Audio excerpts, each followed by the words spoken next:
It was October 2022. I was 28 and working in graphic design, which pretty much meant I was glued to my computer all day. Living in San Diego was cool, but I had just broken up with my girlfriend of 4 years. So I thought of taking a workcation. I wanted to go somewhere different to work and take some time to clear my head. I decided to find a quiet place near the Sierra Nevada mountains. I scrolled through Airbnb for a place not too far, but still away from the usual buzz. That's when I stumbled upon this small, rustic town at the edge of the mountains. It sounded like the perfect mix of peace and adventure. And there it was, a quaint little cottage that looked like something out of a storybook, sitting all by itself on the edge of town, with nothing but dense woods for company. The host, Carol, or at least that's who she said she was in the app, had this profile picture of a sunset, which didn't tell me much. We never actually talked in person. She said she was super busy, but made sure to message me, saying the place was all ready for me, and that she was just a text away if I needed anything. The whole setup seemed ideal for what I was after. A bit of work, a bit of relaxation, and a whole lot of new scenery to spark some creativity. So, with my backpack slung over my shoulder and a head full of project ideas, I set off to this little cottage, ready to dive into my workcation. Little did I know, this trip was going to be anything but ordinary. When I got to the cottage, the first thing I noticed was the front door. It was a bit open. Carol had sent me a message saying she'd leave a key under the mat, but it looked like I didn't need it. Walking in, the place seemed like someone had cleaned it super fast and didn't do the best job. There was also this weird smell in the air. Not super strong, but just enough to make you wonder. The first night was when things started getting weird. I was sleeping, or at least trying to, when I heard footsteps outside. It sounded like someone walking on the gravel path right by the window. Then came this tapping noise on the window. It kept going. I was pretty scared, but I decided to be brave and check it out. I went to the window, slowly drew back the curtain, and nothing. No one was there. It was super creepy, but it didn't stop there. The next few days, strange stuff kept happening. I'd find my things not where I left them. Like my toothbrush would be on the other side of the bathroom, or my book would be open on a different page, and one chair was always turned towards the window, like someone had been sitting there watching. The weirdest thing happened one morning when I found muddy boot prints inside the house. They started at the front door and went into the living room, then just stopped. Like someone took their shoes off right there, but why? And who? One night, while I was looking for extra blankets because it was super cold, I found something really scary. Under a loose floorboard in the living room, there was this hidden spot. Inside, there were all sorts of personal things like photos, a diary, and some clothes. It made me think someone else was living in the cottage, or even creepier, someone was watching me. Then, things got way scarier. Late one night, I heard the front door unlock. I was supposed to be alone, so this freaked me out big time. I peeked out from my bedroom and saw someone sneaking in. They had something in their hand that looked a lot like a gun. My heart was racing. I didn't make a sound and sneaked into the bathroom, locking the door behind me. The person outside started talking, saying stuff like, "This is my place, you need to leave." Their voice was cold and scary. I knew I had to get out of there. The bathroom had a tiny window. I opened it and squeezed through, cutting my arm on the way out. It hurt, but I didn't care. I just needed to escape. Once I was outside, I ran straight for the woods behind the cottage. I could hear the person chasing me, their footsteps crunching on the ground. I found a spot to hide, holding my breath, trying not to make a sound. My heart was beating so loud, I was sure they could hear it. The footsteps got really close. Then, after what felt like hours, they started to go away. I stayed hidden, too scared to move, until I couldn't hear anything anymore. Once I was sure the footsteps had faded away, I waited for what felt like an eternity before I dared to move. Finally, when the first light of dawn started to seep through the trees, I crept out of my hiding spot. My whole body was shaking, not just from the cold, but from fear. I had cuts and bruises from the escape, and my heart still hadn't slowed down. I kept looking over my shoulder, half expecting that shadowy figure to reappear from the darkness. I stumbled towards the road, my legs weak but driven by the desperate need to put as much distance as possible between me and that cottage. The road was empty, the world around me eerily silent, as if holding its breath. Just when I thought I couldn't go any further, a car came into view. I waved my arms frantically, and to my relief, it stopped. The driver, seeing the state I was in, immediately called the police. The officers arrived quickly, their questions a blur as I tried to piece together what had happened. The investigation revealed that Carol was a fake name, the identity stolen from someone who had no clue their details were being used for such a sinister purpose. The real owner of the cottage was shocked to learn their property was involved in something so horrifying. The intruder, a local with a history of petty crimes and suspected in other break-ins, was caught later that day. Back home in San Diego, the comfort of my own place was something I'd never been more thankful for. The experience left me with a lot more than just physical scars. It was a brutal reminder of how quickly things can turn dangerous. I found myself jumping at shadows, the slightest noise at night sending my heart racing. But as time passed, the fear did start to fade.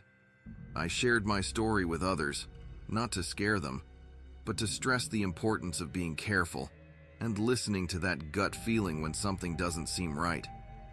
The incident hasn't killed my desire to explore, to seek out new experiences, but it has taught me to approach my adventures with a lot more caution.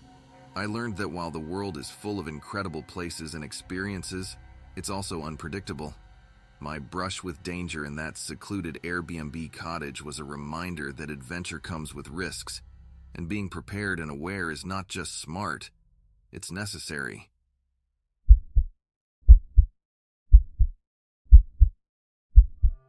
Last year, me and my partner decided to do something big.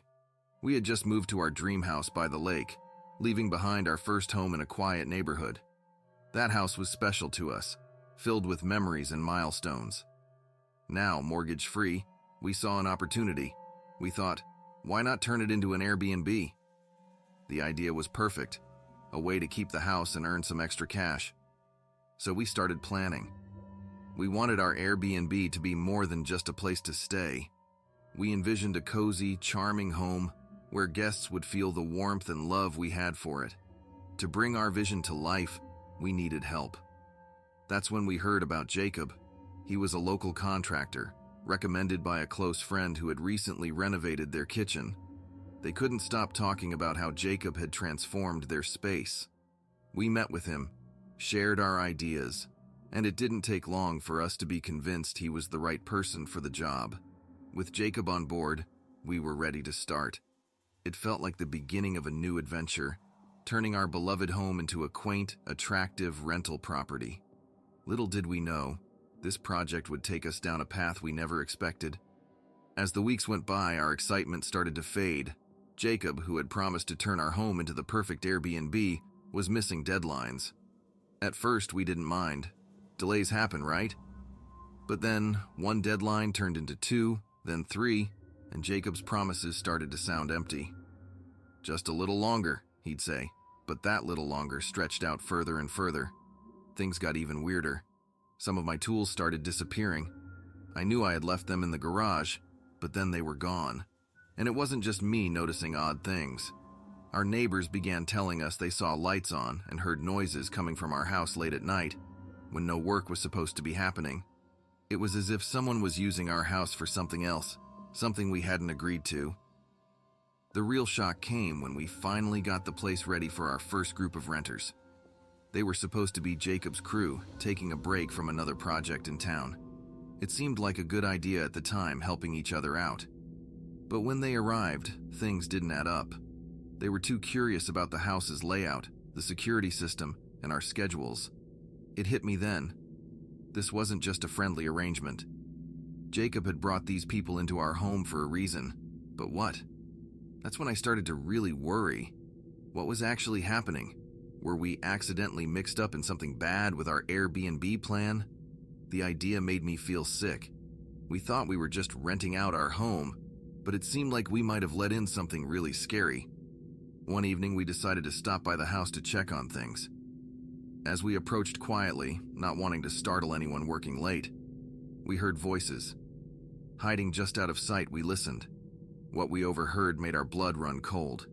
Jacob's crew wasn't just a renovation team. They were planning a burglary, using our home as their base. They talked about their plans with such ease, it was clear this wasn't their first time. The betrayal hit us hard. Our home, our project, was part of a crime. We knew we had to act, but first, we needed proof. The next day, we went back, pretending to bring supplies.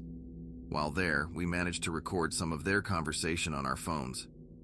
But just as we were about to leave, 2 of Jacob's crew members walked in. They knew right away we weren't supposed to hear that. What happened next was super scary. Even though it was in the middle of the day, things suddenly got dark as the whole crowd of workers gathered around us. Jacob looked at us really weirdly. "You shouldn't have been snooping," he said, walking toward us with a smile that didn't feel friendly at all. The guys all started whispering at each other as they slowly formed a circle around us. My heart was beating so fast, I thought they could hear it. Suddenly, something touched my foot, and I screamed. It turned out to be just a rope, but before we knew it, they had tied our ankles together. How they did it so fast, I had no idea. We couldn't move as they tied our hands next. They were all just standing there looking scary until one of the bad guys, the one with the meanest look, pulled out a big, shiny knife from his belt.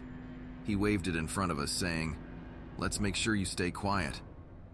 My heart felt like it was going to jump out of my chest. I couldn't believe this was happening in our own house, in the middle of the day. Then, as if the knife wasn't scary enough, they started talking about locking us up in the basement until they finished what they had planned. As they were trying to decide who would carry us down and how they would do it, I started to panic. Who knows how many days they still planned on being there doing God knows what?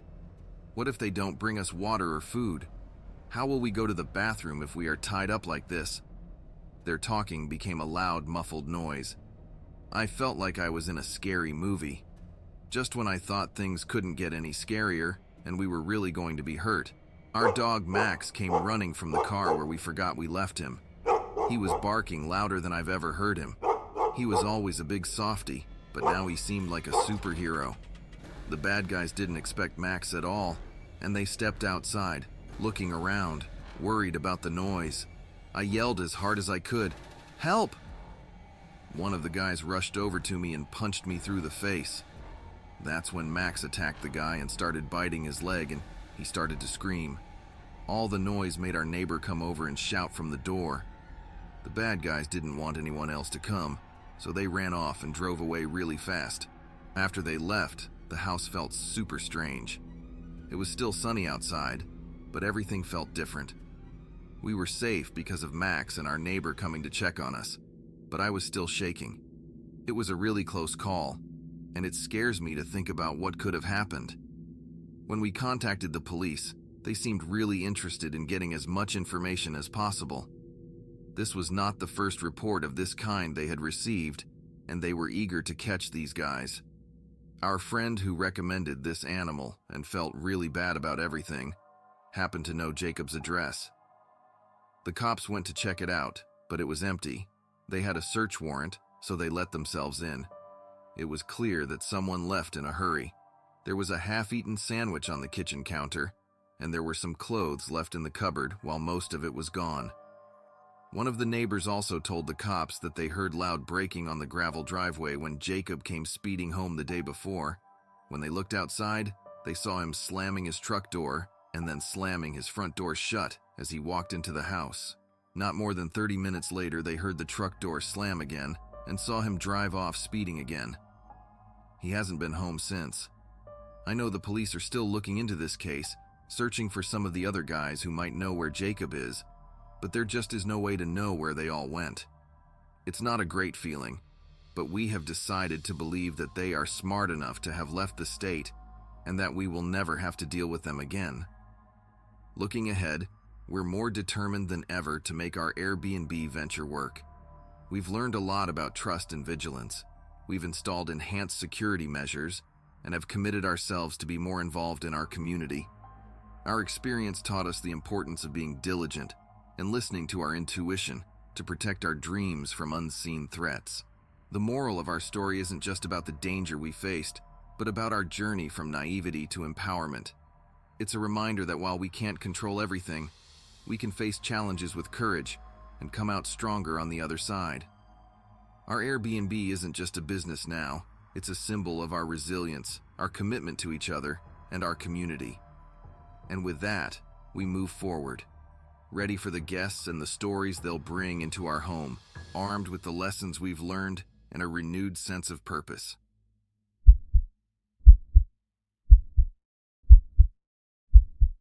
Living in a big, lively city, I made the choice to list my apartment on Airbnb. This was my first time going away for a whole month due to a work trip I couldn't skip. The thought of having a stranger in my home was kind of worrying at the start, but then I saw this guest's profile. He said he was a consultant, and his profile looked really good, with lots of positive reviews from other hosts. It made me feel better, seeing all the good things people said about him. So, feeling hopeful and a bit excited about trying something new, I agreed to let him stay in my place. I thought my home would be safe while I was away working. I had no idea that this choice was going to lead me into a real-life horror story. Coming back to my apartment after being away for a month felt weird. Right away, I noticed little things were different. Papers on my desk were not where I left them, my computer settings were changed, and some personal stuff was moved. I tried not to worry too much, thinking maybe it was just an accident, but I couldn't shake off the feeling that something wasn't right. Then, strange mail started to show up. At first, it was just credit card offers for the guest, which was odd. But then, bills in my name for things I never signed up for began arriving. That's when I really started to worry. It seemed like the guest did more than just stay at my place. My neighbors told me stories too. They saw lots of parties happening at my apartment while I was gone. Lots of people were coming and going, which didn't match the quiet consultant image the guest had on Airbnb. Hearing this from my neighbors made me realize the guest used my apartment in ways I didn't agree to. All these little changes and the stories from my neighbors made me feel like my apartment wasn't just mine anymore. Someone else had been living my life there, and it was clear they didn't respect my space. When I started digging deeper into what was happening, I found out things that made my stomach turn. My email account had been used to send messages to people I didn't know. There were subscriptions and even a professional online profile that used my achievements, but had the guest's photo. It was like he was trying to become me, but only in the digital world. This wasn't just someone messing with my stuff, it was serious identity theft. The situation got even worse when I got a call from a collection agency about a debt that was racked up under my name, but it was all the guests doing. I couldn't believe it. My name, my credit, everything was at risk because of what this guy did while pretending to be me. I decided I had to face him. I found out he was going to be at a networking event, pretending to be me. When I saw him, my heart was pounding. I confronted him, calling him out for stealing my identity. But Charlie, that's what he called himself, wasn't scared or sorry. Instead, he got threatening, saying things that made it clear he was willing to do anything to keep living this lie. He even hinted he had friends who would make trouble for me if I tried to stop him. Charlie's threats weren't just about keeping the fraud going. He made it sound like if I told anyone, I'd face even worse problems, both personally and professionally. It hit me then that I was in a dangerous situation. This wasn't just about getting my identity back. It was about staying safe from him and his criminal friends. I knew I had to act, but it had to be smart and careful, with the law on my side to make sure I could fix my life without making things worse. Knowing how serious the situation was, I took some time to think carefully about what to do next. I knew I couldn't handle this alone, so I decided to get help from people who knew how to deal with situations like this. First, I went to the police and explained everything. They were really helpful and took me seriously, which made me feel a bit better. They started looking into Charlie and his activities. Then, I talked to some cybersecurity experts. They helped me secure my online accounts and clean up all the mess Charlie made with my digital life. They showed me how to make my information safe again, which was a big relief. With the police and the cybersecurity team working together, we slowly figured out all the lies Charlie told using my name. They found out Charlie and his group were responsible for a large number of reported identity thefts. They had been robbing people of their funds and existences. Someone had to stop them.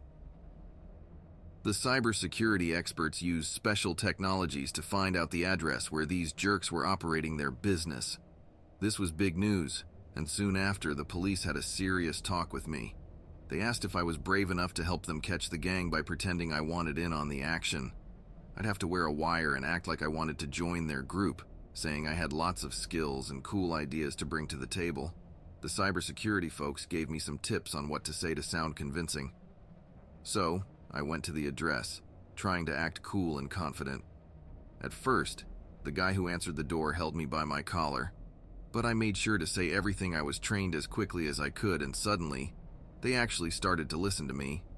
I guess showing up at their secret spot made me look pretty legit, and then they seemed to be really interested in these skills I said I had and how I could help them with their plans. They nodded and seemed to buy it, which made me feel a bit less nervous. But then, I messed up. I said something that didn't fit, and I could see their faces change. They got suspicious real quick. Before I knew it, they were on me. They found the wires I was hiding under my shirt. They all looked at each other, signaling to keep quiet, and then, in a flash, they ripped the wires off. Charlie, the guy who had taken over my life, looked at me in the same threatening way as when I confronted him at the networking event. He kicked me hard in the head and yelled, "You'll be sorry, man." I was dizzy from the pain, but remember feeling super scared. Right after that, they all scrambled towards the fire escape, trying to get away as fast as they could. Just as these guys were halfway down the fire escape trying to make a quick getaway, the police barged in. It was like something out of an action movie. The cops came in from all directions, guns drawn, shouting for everyone to freeze. There was a lot of yelling and a scuffle as the police tried to grab them. Charlie and his crew fought back, trying to push past the officers and keep going down the fire escape. But the police were ready for them. More officers were waiting at the bottom, cutting off any chance of escape. In the chaos, the police managed to wrestle them down, one by one. It was intense, with lots of struggling and shouting. But in the end, the police got them all in handcuffs. Charlie and his gang were finally caught, thanks to the quick action and teamwork of the police. After all that crazy stuff happened, the bad guys were sent to jail. The police made sure they wouldn't be able to hurt anyone else for a long time. They also destroyed all of the gang's computers and fixed all the problems with the stolen identities, including mine. It was a huge relief to know that part of my life was put back together. But even with those guys locked up, I can't stop thinking about what happens when they get out. It's going to be like 10 years, but still, it scares me. I keep thinking they'll remember me and want to get back at me for helping catch them. Because of that, I'm planning to move to a different state and start living more off the grid. I want to make it really hard for anyone to find me, just in case. I really hope that by the time they get out, they'll just want to live normal lives again and forget all about getting revenge. Hopefully, their time in jail will make them want to do better things and not come after me. I just want to live my life without looking over my shoulder all the time.